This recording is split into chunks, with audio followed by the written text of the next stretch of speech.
All right, welcome everyone. I'm Nicholas Seward. I'm presenting this paper about end-to-end security on randomly mapped caches.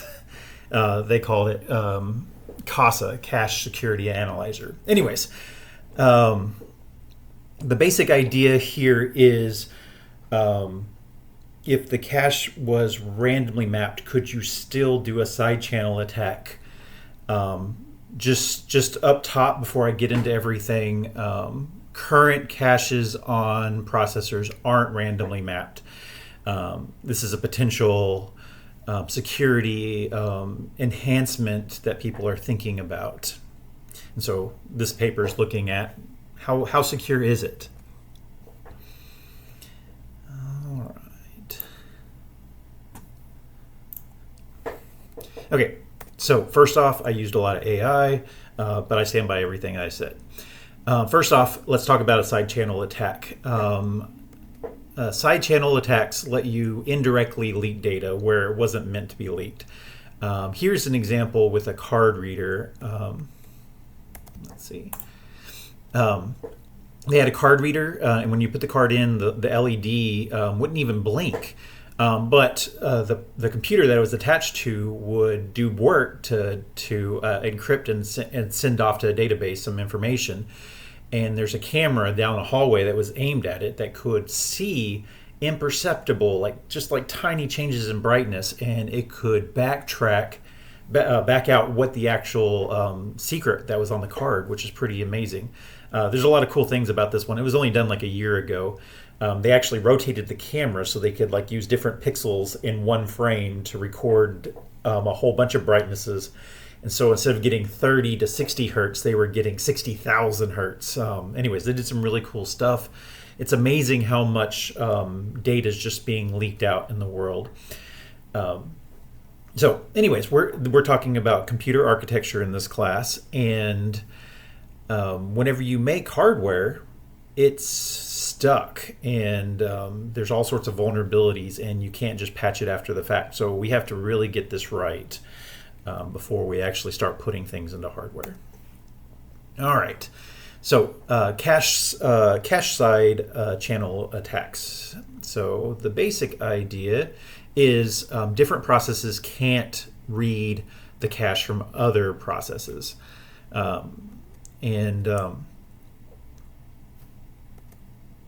anyways, so you can put information into cache, and then later on you can try to get that information back out of the cache. And if it takes a long time, then it didn't stay in cache. Somebody else, somehow it got thrown away.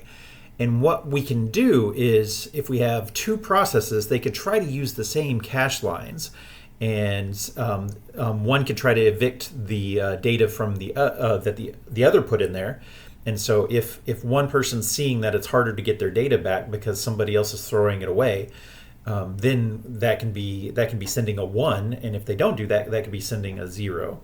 So that's a basic idea. You just share cache, and you either mess with it or you don't, and the other person can see whether you've messed with it or not. You don't have to know what's in the cache.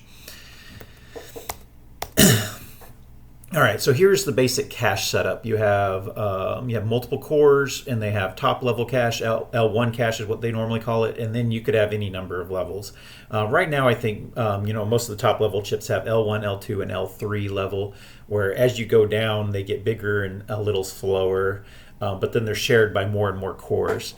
And so here's a simple quad core arrangement, where L3 is shared by all cores. And for this attack, we need to be able to control the transmitter on one core and the receiver on another core. And those will be different processes. They can't just send information directly to each other, but they do share an L3 cache, so they can use this. They can talk to each other by messing with different cache sets, like we were talked about earlier. All right, let's see.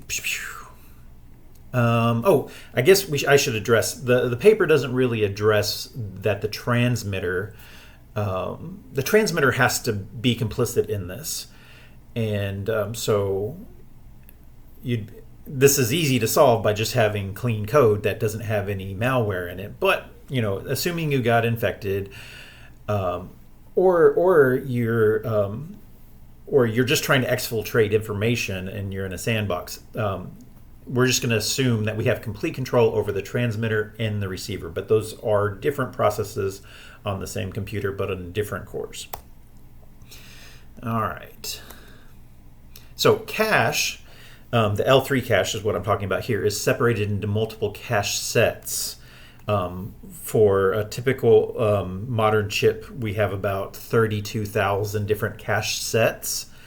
And each of those cache sets are going to have some number of cache lines in them. And so on AMD and Intel chips, they will either have 8 or 16 cache lines per set. And you would say that 16-way set associative cache, which means as you keep on trying to put data into that cache set, it's going to start throwing away the older stuff. The older cache lines, it'll throw those out, and it'll put the new stuff in there. And so you would have to ask for 16 new addresses, all for that cache set, for all the stuff that's currently in the cache set to get thrown away. So that's the basic idea of multiple way cache sets. The paper focuses on one-way and two-way cache sets, which I think, I address this at the end. I think we have some issues that we need to address with this. So very simply, whenever you have memory, you just look at some of the bits, you use that to determine what cache set you're in. And if the cache set's full, you throw away some of the lines and replace them. That's how it works. And we could look at how we decide which ones to evict and which ones not to evict, but that's not really the scope of what I want to talk about today. So we can signal the other process through eviction. So you can fill in all your data, and then another process can evict it or not, and then you can go back and look to see whether anything has been evicted or not. And you can just see how long it takes to get, in this case, we have B got evicted. And so if you try to get B again, it'll take longer because it has to go to memory to get it. But if B wasn't evicted, it'd be a quick process. Cache is quick, memory slow. And there's 3 different ways. There's more than that, but there's 3 ways you can signal using this eviction process: prime, probe, evict, reload, evict time. I don't really need to get into any of these. Basically, you guys got the basic concept. We want to evict and then measure how long it takes to get something back if it was evicted. And if it's fast, it wasn't evicted. All right, randomly mapped caches. So all we do is we're going to take, instead of just using some of the bits from the memory address to figure out what cache set to put it in, we're just going to put it through a hash function and then use bits from that to determine where to put it. And this makes it hard for us to know what cache set we're putting it in. This is going to make it hard to communicate between the transmitter and the receiver because they might have different hash sets depending on how this is set up. You have all sorts of complexities here. And the big problem, which I'll address later, is if you have 16-way hash sets, you need to get 16 addresses that all hit the same set just to be able to send one bit at a time. All right, so how do you build an eviction set? You just get a bunch of addresses, and hopefully you get a big enough set of addresses that you will evict some sets fully. And then once we have that, then we can build off of that and try to make it better. So we can take an address, load up the whole eviction set, then load up that address again. If it was slow, then it would be a good addition to the eviction set because it was getting added to something that from a set that caused an eviction. And if it's fast, then that means it's not related to anything that you currently have in your group of addresses, so throw it out. And with this, there's a bunch of different techniques that you can do around this that can help you build an eviction set and improve it over time. And that'll be something that the paper looks at, how do you build it? How much time do you spend making it better and better? You don't have to make it perfect though.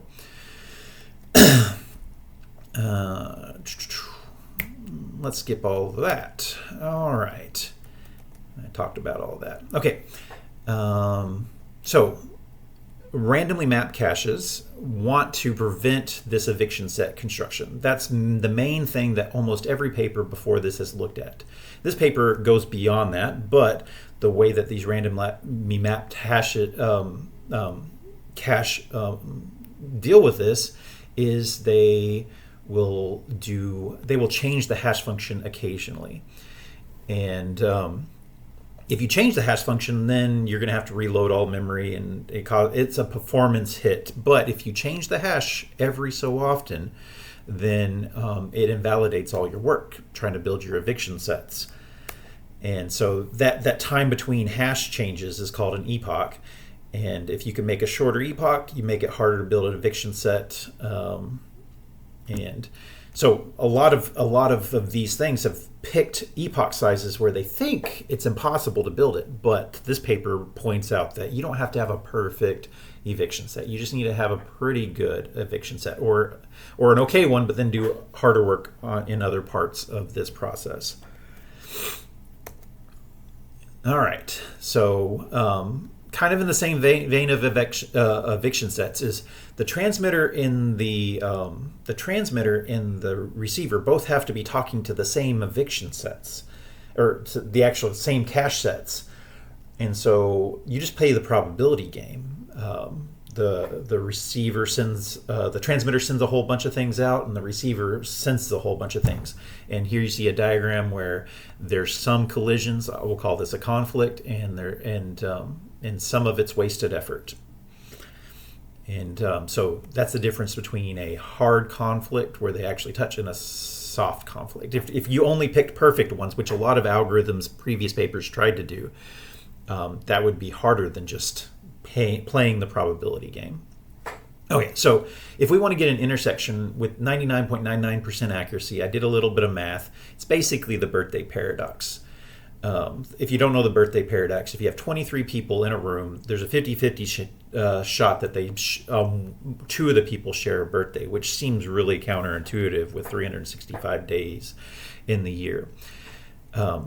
But basically what we're doing is the birthday paradox with 32 sets, depending on the cache, but let's just go with 32 cache sets. And if I pick 550 addresses, there's going to be a 99.99% chance that the receiver and the transmitter are going to be talking to the same thing. So 550 is not that big for computers to do. I will point out this is for a one-way hash or a one-way cache. If we get onto 16-way caches, I have some other slides that kind of talk about this is hard. All right, so I did a little simulation to get an idea of how many conflicts you'd get based on the receiver set size and the transmitter set size. And so here, if they're both like around 2,000, I think this shows that there's about 55 conflicts, which is pretty good. You could send data pretty fast with 55 conflicts. All right. Now, the paper also talks about balancing the attack components. So we have three parts of our attack. We have the calibration, the signaling, and the decoding. Calibration is building our eviction sets. There's a little bit of stuff that we have to do on both sides for that, and there's ways they can talk about each other to make the conflicts better and to make us doing better, make each side do better jobs of evicting their sets. And so you can spend more time on that, and then at some point, though, before the epoch's done, you need to spend some time signaling, and so it's a straight up trade-off. Like, how long do you calibrate? How long do you transfer information? That's it. And you can just do a basic calculation to see what's the optimal number. And a lot of other papers just focus on, like, we have to get perfect calibration. This paper focuses on good enough calibration, and we'll just deal with the noise. Speaking of noise, if you add noise, it can improve the signal clarity in one specific situation, and this is just mind-blowing to me. If you have a four-way hash, this is the only time the paper talks about four-way hashes, but if you had a four-way hash, it's kind of hard to get four addresses that all hit the same set on both sides. The math doesn't work out very well. But if you have another process, noise, that's accessing memory and filling up caches in different places, it's going to help fill in some of these cache sets and cause evictions. And by adding some more noise and causing evictions to happen, it's going to make the signal come through clearer. So noise in this situation, as you can see, as I increase the background noise, the signaling cost goes down according to this graph I stole from the paper. Amazing stuff. All right. So signaling across epochs. So the paper also did a little one-off where they were like, hey, what if the epoch's so short that you don't even bother calibrating or spend very little time calibrating. And they for the experiment they did, they're like, we'll just play the probabilities, and with one-way associative hashing or caching, there was 20 epochs to get a reliable bit through. So that's a lot of CPU cycles. And for two-way associative, they needed 100 epochs. So it's possible. It's just really, really hard. So calibration is nice. You should do it. But even if you can't, you can still just play the odds and get signals through.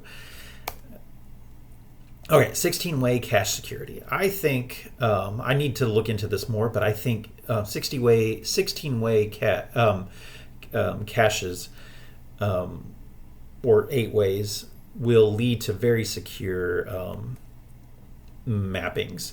If you throw a hash on there, I think super secure. So back to the birthday paradox.